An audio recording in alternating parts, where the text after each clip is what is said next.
Good morning and welcome back to Margin. This morning we're going to talk about how to not buy cars off of emotion. This is part 2 of a 2-part series, so let's jump right into it.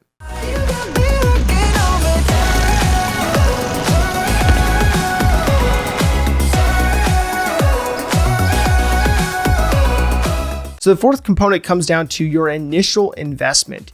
So looking at solidifying how much you're willing to spend on that vehicle and actually being able to step into that dealership saying, this is the vehicle I want. These are the options I want. I do not want the additional, roadside assistance, the additional warranties. I don't want the additional options. This is what I'm looking for. This is what I'm willing to pay, and actually being resolute on what you're looking for so that you're not sold a bunch of extra options that you don't necessarily need. So the fifth component comes down to your payment and financing. So ideally, when you're buying a vehicle, when you're buying something that goes down in value, if you can plan out and save for that vehicle and ultimately pay cash for that vehicle, ultimately pay yourself a car payment as though you were paying the car payment for that specific vehicle until you can actually buy that vehicle. And ideally, if you can do that, that is the best approach. Now, second to that, I understand that interest rates are low right now, and I understand the fact that that you can buy a vehicle at 2% interest, and I do understand that. So the other component, if you do decide to go ahead and finance your vehicle, you'll want to go through and figure out what the going rate is for the interest rate, trying to shop around and look at getting the best interest rate possible.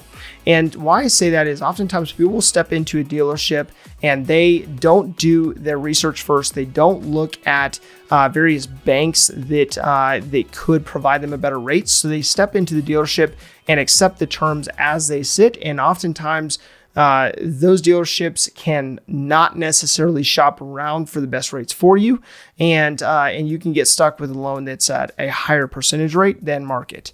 And so keep that in mind as you're going through the process of either saving up for that right vehicle, or if you are going out and actually looking at getting a bank loan from an institution.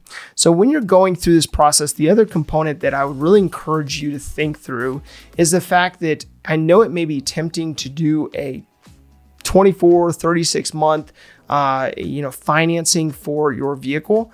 But when it comes to margin, although I would encourage you to pay off that vehicle as soon as possible, also be mindful of the fact that you don't want to become car poor, and you also you don't want to have even more margin taken out of your picture.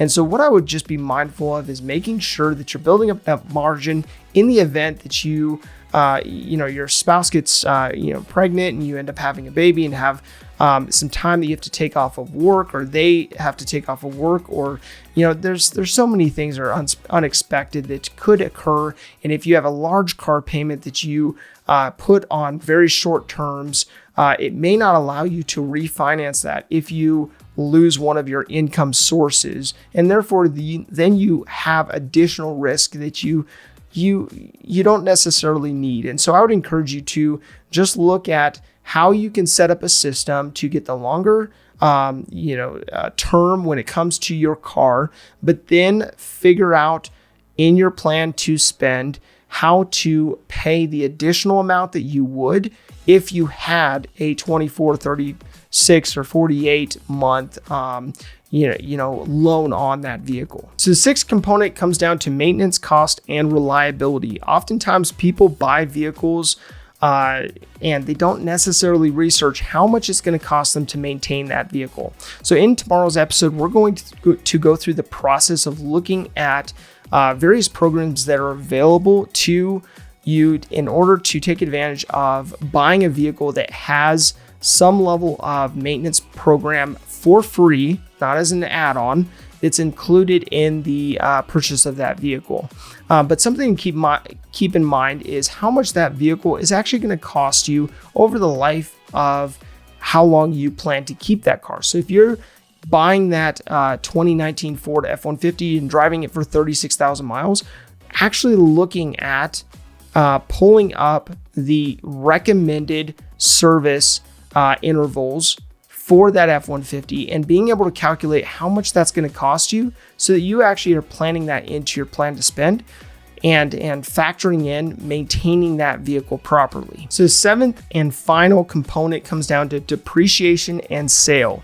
When you're looking at the vehicle, now that you are equipped with the resources to both look at the market value as well as the book value, look at how that vehicle will depreciate, ensuring that you're not buying a vehicle that's going to plummet in value, sending you to a place where you have negative equity that you either have to tag on to another vehicle or you're stuck with that vehicle if it doesn't meet the needs of what you have from a seasonality standpoint. So the last component of this is understanding what you plan to sell that vehicle for and keeping the end in mind when it comes to what you will do with that vehicle at the end of its useful life in your world. And so keeping that in mind is important. So my call to action today comes down to planning.